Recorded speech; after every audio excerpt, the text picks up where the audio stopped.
Ya, Bismillahirrahmanirrahim. Assalamualaikum warahmatullahi wabarakatuh. Merdeka. Merdeka. Ya, saya perkenalkan saya sebagai host Akbar Hamdan Zain akan mewawancarai tiga teman saya. Yang pertama ada Ozora Kenzi Ramadan sebagai pembuli, dan yang kedua ada Najmi Salam Ferdianto Rahmat sebagai korban bully, dan yang ketiga ada Muhammad Farah Kafi sebagai pemberi tanggapan dari pertanyaan-pertanyaan yang sudah saya berikan. Ya, saya akan memberikan pertanyaan pertama kepada teman saya, Ozora Kenzi Ramadan sebagai pembuli. Ya, hal-hal apa yang Anda rasakan saat membuli? Yang dirasakan itu sangat senang ya sebagai pembuli, karena itu hal yang melampiaskan kesalahan kita pernah diganggu. Nah, kita bisa meluapkan kepada korban bully. Oh, apakah Anda pernah menyakiti korban bullying sampai dampak pada fisik korbannya? Nah, tapi pernah kena mental, kena mental pasti menciut dia. Yang membuat orang itu menjauhi Anda. Lanjut yang kedua, bolehkah saya meminta cerita Anda Najmi sampai Ferdianto? Saya pernah dibully sampai mental saya diciut, tapi saya tidak putus asa karena bullying itu akan semakin membuatmu kuat.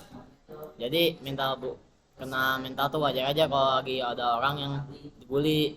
Soalnya saya juga pernah merasakannya. Jadi kayak kalau dibully tuh jangan pernah kena mental. Tapi saya punya kisah. Jadi dimana waktu awal-awal saya kelas 7, saya dikatain ya tanya cewek. Jadi saya ya lumayan lah mentalnya kecil gitu. Tapi saya tetap nggak putus asa. Kesimpulan dari itu tuh apa tuh? Kenapa kalau Anda dibully tuh jadi malah makin kuat gitu?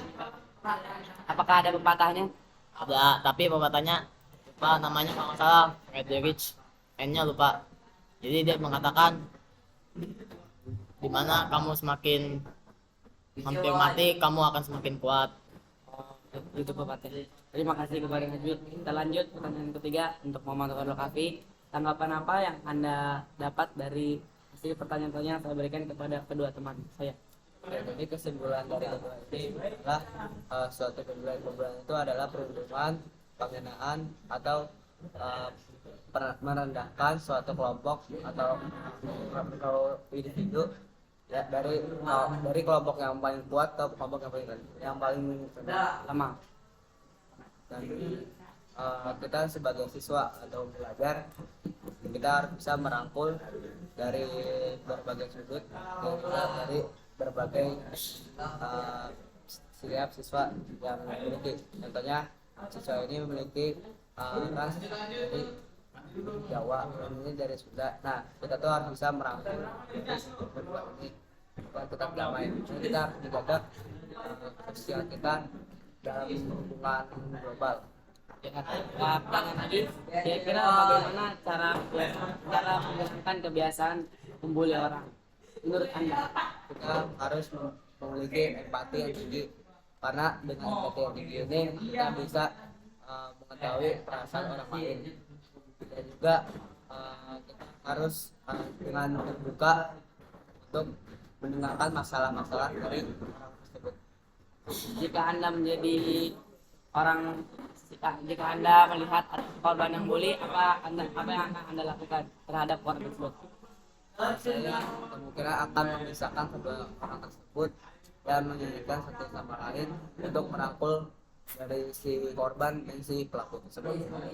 Apakah Anda tidak menolong korban bully?